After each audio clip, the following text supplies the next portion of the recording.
Ito ang aking pangako, pag-ibig na di maglalaho. To be patient, to be kind and to be true, to love and to be loved by you. Ay, yura Donnie Pangilinan, naging bansot nga ba sa NBA players?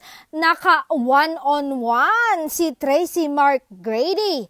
Sa una kasing pagkakataon, kasama si Donnie Pangilinan sa napiling maglalaro sa exhibition match sa Macau at siya lang ang maglalaro doon. Pero grabe yung sigawan, parang papugian ang labanan.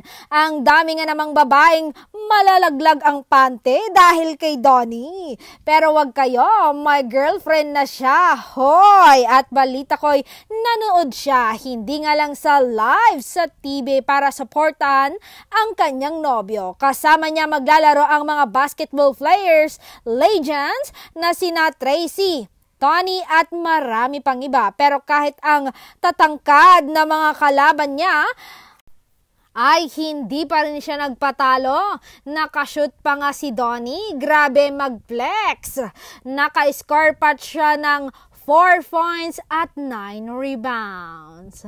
Congrats, Donnie!